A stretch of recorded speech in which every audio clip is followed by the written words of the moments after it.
Bom dia, Pai, seja contigo, que a graça, a paz e as misericórdias do Senhor estejam sobre a tua vida, sobre a tua casa, que o Senhor abençoe tua entrada, tua saída, teu sentar e teu levantar. Deus é bom, Deus é fiel, a Ele toda a honra, toda a glória, todo louvor e toda a adoração, porque nele, por Ele e para Ele são todas as coisas. Que o Senhor abençoe, que o Senhor fortaleça, que o Senhor fortifique a sua vida, porque Ele é Senhor e Deus. Amém? Louvado seja o nome do Senhor Jesus Cristo. Que a palavra do Senhor, que é viva e eficaz, que ela produza no teu coração o amor e a presença daquele que vive e daquele que reina. Jesus Cristo, Senhor nosso, Deus único e soberano. Antes de entrar na meditação da palavra, eu vou pedir para você, deixe o seu like. Ele é muito importante, ele nos dá visibilidade. Compartilha, comente. E você que ainda não é inscrito nesse canal, se inscreva, nos ajude. Porque o nosso intuito e objetivo, falar do amor que cura, do amor que salva, do amor que liberta, do amor que transforma. Dizer que Jesus é o caminho, a verdade e a vida. Que nele, por ele e para ele são todas as coisas. Que o Senhor possa te abençoar poderosamente, grandemente nesse dia de hoje. Amém? Vamos meditar? Hoje a palavra do Senhor se encontra no livro de Atos, capítulo 4, e eu vou ler do versículo 32 a seguir, que diz assim: E era o coração e a alma da multidão dos que criam, e ninguém dizia que coisa alguma do que possuíam era sua própria, mas todas as coisas lhe eram comuns. E os apóstolos davam com grande poder testemunho da ressurreição do Senhor Jesus, e em todos eles havia abundante graça. Não havia, pois, entre eles necessitado algum, porque todos os que possuíam herdades ou casas, vendendo-as, traziam o preço do que fora vendido e o depositavam aos pés dos apóstolos. E repartia-se a cada um segundo a necessidade de cada um. E então José, chamado pelos apóstolos Barnabé, que traduzido é filho da consolação, levita natural de Chipre, possuindo uma herdade, vendeu-a, trouxe o preço e depositou aos pés dos apóstolos. Louvado seja o nome do Senhor, glorificado seja a palavra do Senhor. Deus é bom, Deus é fiel. O texto dessa palavra está inserido no capítulo 4 de Atos dos Apóstolos, aonde anteriormente ali Pedro e João passou por uma experiência, porque a partir do momento que eles foram cheios do Espírito Santo, eles falavam com ousadia, pregavam a palavra do Senhor, iam ao templo, coisa que antes de Jesus aparecer depois da sua morte, eles temiam, porque eles ficavam escondidos, porque eles temiam aquilo que aconteceu com o mestre poderia suceder com eles, eles ficavam presos e escondidos. E a partir do momento que eles foram revestidos da presença do Espírito Santo, agora eles tinham ousadia para sair, ousadia para falar, ousadia para ensinar e transmitir o amor e a palavra do Senhor. Nesse específico dia, eles estavam indo para o templo, para orarem, para falarem, para anunciarem a Jesus Cristo. Quando eles chegam na porta do templo, eles encontram um moço com mais de 40 anos, que é colocado diariamente naquele lugar para pedir esmola, porque tinham ambos os pés coxos desde o nascimento. E aquele moço faz o que ele sempre faz. Ele estende a mão e pede para eles algum trocado. E Pedro ali, cheio de ousadia, cheio da presença do Espírito Santo, fala com ele: olha, eu não tenho ouro, eu não tenho prata, mas o que eu tenho eu lhe dou. Em nome de Jesus, fique curado. E aquele moço se levanta, com os pés eretos, corretos, pulando, saltando e glorificando a Deus. Ele recebe o milagre, ele recebe a cura na porta do templo. E quando eles entram para dentro do templo, há um alvoroço, porque aquele moço era conhecido. Então, o poder que foi manifesto na vida daquele homem foi ali um grande feito, porque todos o conheciam, todos sabiam que ele tinha nascido coxo, todos sabiam que ele ficava ali na porta do templo pedindo esmola, todos os dias ele era visto por todos, e naquele dia ele entra dentro do templo, cheio do poder, cheio da presença, andando, saltando, glorificando a Deus, pelo poder que foi manifesto através desses dois homens, Pedro e João. Só que a liderança daquela época, que mandaram crucificar a Jesus Cristo, que não queriam perder o poder, que ficavam enciumados se alguém falasse de Deus com tanta ousadia, com tanta verdade, quando eles chegam e veem o que está acontecendo, a primeira atitude deles, prenderem a Pedro e a João. No outro dia, quando eles é colocados no centro, no meio deles, para serem interrogados sobre o que sucedeu, por que eles estavam ensinando sobre Jesus, sobre a ressurreição, sobre a palavra do Senhor, com qual autoridade. E ali Pedro, cheio do Espírito Santo, ele começa dizendo que a autoridade que estava sobre a vida dele vinha de Jesus Cristo, o Nazareno, a quem eles tinham crucificado. E isso faz com que eles ficam espantados com a sabedoria e com as palavras de Pedro.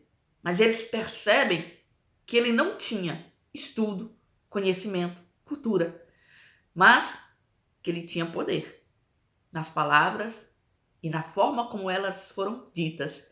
E ali eles percebem que ele andava com Cristo, estava na presença do Senhor. Como foi notório a cura, a bênção, não tinha como que dizer algo em contrário diante do povo, porque o povo viu, o povo conhecia o moço, e aquilo deixou eles desconcertados por fazer alguma coisa contra a vida de João, contra a vida de Pedro. Porém, eles intentam calar, eles intentam tampar, eles intentam oprimir para que eles não fizessem. E Pedro vira para eles e fala: vem cá, vamos pensar aqui. O que é mais certo? Eu obedecer aos homens ou obedecer a Deus? Porque eu não posso deixar de falar do que eu vi, do que eu ouvi e do que eu estou vivendo. Eu não posso deixar de falar do amor do Senhor, da glória do Senhor, da presença do Senhor, da palavra do Senhor. Eu não posso deixar de demonstrar aquilo que o Senhor tem feito em minha vida, porque é verdadeiro, porque é puro. Queridos, e a palavra veio dizendo aqui que toda a igreja se uniu na presença do Senhor e eram tão cheios do poder que viviam debaixo da bênção do Senhor, e tudo que tinham, ninguém dizia que era seu próprio.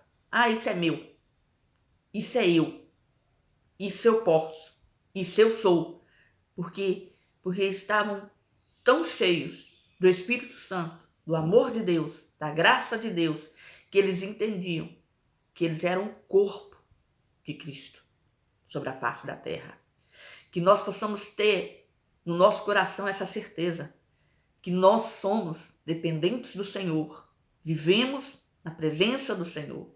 Lógico, se dermos continuidade à história, nós vamos ver que houve pessoas que não tinham sinceridade de alma, como Ananias e Safira, que invejaram o que Barnabé fez, porque como ele era levita, e a palavra vem dizendo que ele tinha uma herdade, e ele pega aquele terreno que ele tinha, e aquela herança que ele tinha, vende, e movido pelo Espírito Santo traz, entrega nas mãos dos apóstolos. E houve quem ciumasse dentro da igreja do Senhor, e houve quem invejasse dentro da igreja do Senhor. Só que Deus manifestou a sua justiça na vida de Ananias e Safira. Porque quando Ananias chega diante de Pedro, ele fala: por que você deixou Satanás encher o teu coração? A herdade não era sua? Se você tivesse mantido ela, ela não estaria em tuas mãos? Vendendo, ela não era sua? Se você tivesse ficado com dinheiro só para você, ele não era seu? Por que mentir? Por que dizer que vendeu por tal preço e guardou o restante? Você não está mentindo para o homem, você está mentindo para o Espírito Santo. E naquele momento, aquele homem veio a falecer e foi sepultado. Daí 3 horas chega sua mulher com o mesmo intuito, mentir diante do homem e diante de Deus, sem temor e sem tremor, porque a inveja cegou o coração, cegou o entendimento. Vão acontecer coisas difíceis na nossa vida? Vão ter pessoas nesse tipo, nesse nível na nossa vida? Sempre. Porque o homem, querido, é passível de errar. Nós somos falhos, nós somos pecadores. Mas nós temos que andar buscando vivenciar os princípios da palavra do Senhor, os ensinamentos do Senhor Jesus. Viver na presença do único suficiente Salvador. Quando Pedro e João chegam diante da porta do templo e vê aquele homem, ele oferece o que ele tinha de melhor. E o melhor que ele tinha era a presença de Jesus. Era o nome de Jesus. Era o poder de Jesus. E isso traz cura, traz libertação, traz salvação na vida daquele homem. E traz a manifestação do poder de Deus na vida de Pedro e na vida de João e na igreja do Senhor. Porque muitos que estavam longe dos caminhos do Senhor param para ouvir agora a palavra do Senhor pelo que estão vendo, pelo que está acontecendo e se rendem aos pés, chegando o número de convertidos naquele dia a quase 5.000 homens. Nós temos que ter ousadia e intrepidez e nós temos que falar do amor que nos constrange, do amor que nos salva, do amor que nos libertou, do amor que nos transforma todos os dias.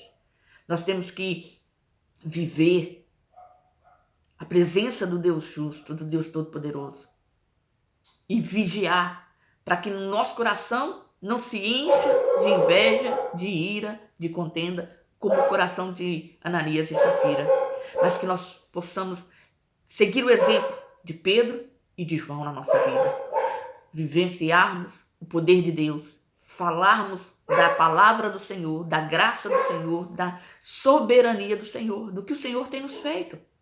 Porque o Senhor é fiel, querido, e Ele é poderoso para fazer na minha e na tua vida muito mais além do que pedimos e pensamos.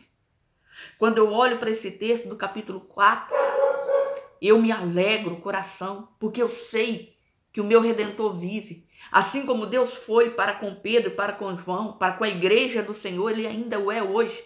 Porque Jesus é o mesmo de ontem, hoje e será eternamente. Ele é na minha vida, Ele foi para comigo quando Ele resgatou do lamaçal do pecado, das trevas, da escuridão da morte e me transportou para a sua gloriosa e maravilhosa luz. O Senhor pode fazer o mesmo na sua casa, o Senhor pode fazer o mesmo na sua família, mas muitas das vezes nós ficamos preocupados com aqueles que estão se levantando contra a nossa vida, falando contra o nosso ministério, falando contra o nosso trabalho.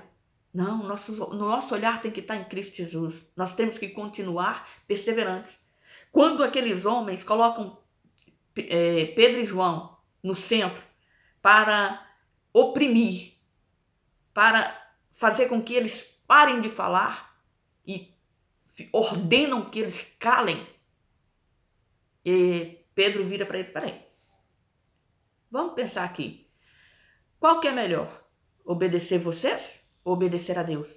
Porque nós temos que falar do que vimos e do que vivemos.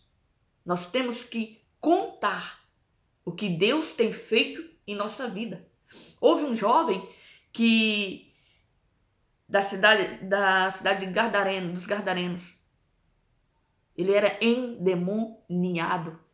Ninguém podia contê-lo.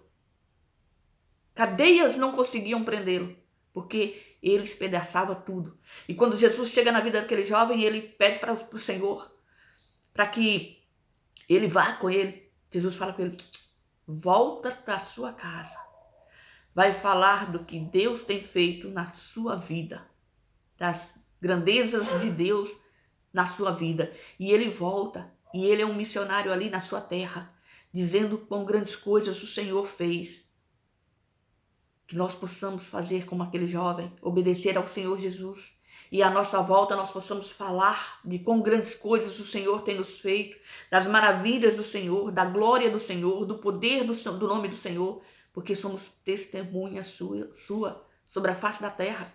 Nós somos representantes do céu, nós somos embaixadores da palavra do Senhor, que nós possamos resplandecer a face de Jesus aonde estivermos. aonde colocarmos a planta do nosso pé, que nós possamos ser bênção e que nós possamos viver o amor de Cristo pelas almas perdidas, por aqueles que estão sedentos, famintos, por aqueles que estão longe, em trevas, que nós possamos olhar com o olhar de Cristo, não compactuar, não condenar, não aceitar, mas olhar com amor e saber que Deus pode tirar aquela vida daquela situação e transformá-la para a glória e honra do nome dele, que ele pode mudar a história dele, que ele pode transformar aquela vida. Aquele coxo, nunca mais ele foi o mesmo, porque Jesus não só curou os seus pés, como transformou a sua vida. Quem olhava para ele não tinha o que falar contra, porque via o poder de Deus através da sua vida, através da sua cura. Que nós possamos ser essas testemunhas do Deus vivo por onde estivermos. E que essa palavra venha ao teu coração nesse dia de hoje, para que você entenda que você é muito amado do Senhor. Que Deus o levantou, o resgatou do lamaçal do pecado e o colocou na sua gloriosa e maravilhosa luz, para que você seja testemunha do poder, da glória e da palavra do Senhor. Que você possa despertar e buscar a presença e ser fiel àquele que é fiel na tua vida. Jesus te ama, querido. Ele não quer que você pereça, mas ele quer que você venha ao conhecimento da verdade e seja salvo. Dê ouvidos à voz do Senhor. Se posicione na presença e na palavra do Senhor. Não morra longe dos caminhos do Senhor, longe do poder de Deus, mas eu recebe-o como seu único e suficiente Salvador, porque somente Ele pode, somente Ele é, somente Ele faz. Ele é o único que nos dá salvação. Amém? Fica com Deus, que o Senhor te abençoe e prospere no teu caminhar e que essa palavra possa ser resposta de Deus ao teu coração. É a minha oração. E não se esqueça, deixe o seu like, compartilhe, comente e você que ainda não é inscrito nesse canal, se inscreva. Nos ajude a propagar o Evangelho da Salvação. Amém? Fica com Deus.